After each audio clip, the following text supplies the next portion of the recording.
British east India company के विरुद्ध लड़े गए प्रथम स्वतंत्रता संग्राम में भारतीय समाज के हर वर्ग के लोग शामिल थे और अखिल स्तर पर इसकी प्रवृत्ति राष्ट्रवादी थी। दुर्भाग्यवश ब्रिटिश इतिहासकार और कुछ अन्य लोगों ने इसे सदैव एक सिपाही विद्रोह अथवा सामंती विद्रोह के रूप में चित्रित करने का प्रयास किया और इसके विस्तार को सीमित क्षेत्रों तक ही प्रस्तुत किया।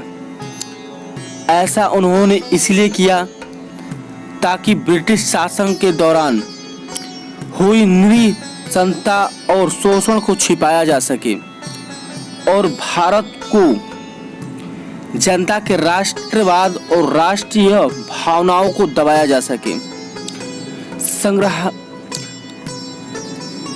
इसकी शुरुआत महान सन्यासी और फकीर विद्रोह से हुई थी।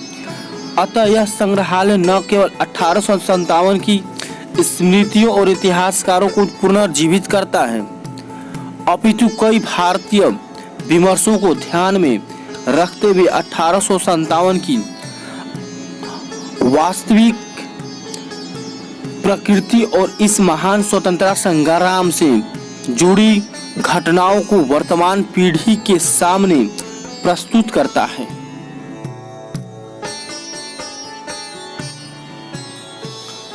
भारत के सभी क्षेत्रों में संगठित रूप से प्रथम स्वतंत्रता संग्राम लड़ा गया था।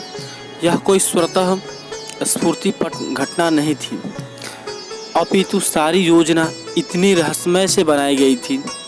कई संकेतों के बावजूद अंग्रेज यह नहीं समझ पाए कि क्या होने वाला है।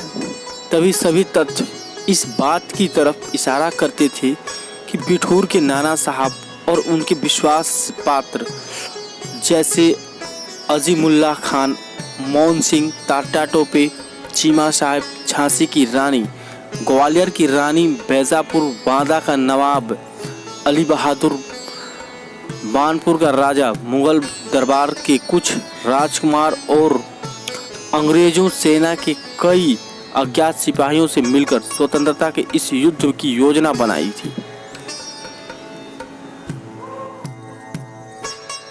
मेरठ, जो कि बंगाल रेजिमेंट का मुख्यालय था, पैदल सेना, तोपखाने और घुड़सवार सेना से युक्त एक विशाल ब्रिटिश छावनी थी।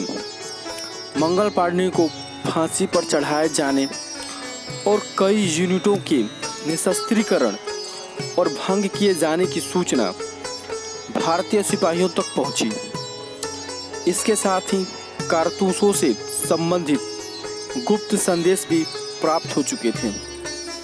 90 में से 85 नॉन कमीशन्ड अधिकारियों और सवारों ने कारतूस को छूने से इनकार कर दिया। उन्हें ड्यूटी से हटा दिया गया और छावनी तक ही सीमित रख दिया गया। उन पर जांच बैठाई गई।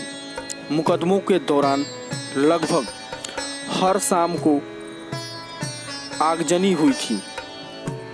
भंडार एवं पुराना अस्पताल और एक बंगला फूंक दिया गया। 9 मई को इन 85 सिपाहियों को 4 वर्ष के कठोर कारावास की सजा सुनाई गई।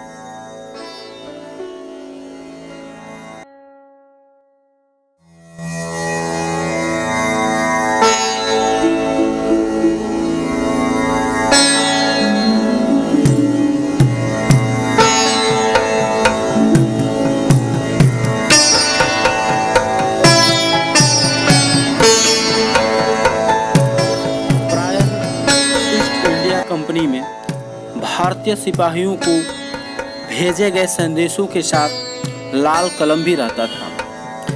एक लाल कलम में 25 से 30 पंखुड़ियाँ होती थी और एक ब्रिटिश प्लाटू में 25 से 30 सैनिक होते थे। लाल विद्रोह का रंग लाल था। अर्थ यह था कि ब्रिटिश प्लाटू में कार्यरत भारतीय सिपाही लड़ने और ब्रिटिश सत्ता को उखाड़ फेंकने की तैयारी थे। छाल को निकालने से पेड़ नष्ट हो जाता था। अंग्रेज हमारे संसाधनों को छील रहे थे ताकि वह हमें नष्ट कर दें।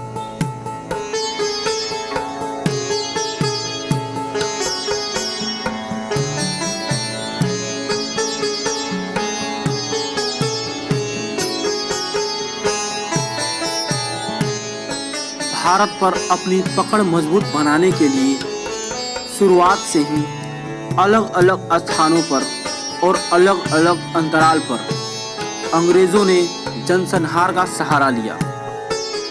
1770 ईस्वी में बंगाल में अंग्रेज़ों ने 150 से अधिक साधुओं और फकीरों को वध कर दिया। 1857 में भारतीयों द्वारा उठाई गई आवाज़ के दमन के लिए अंग्रेज़ों ने हजारों की हत्या कर डाली थी।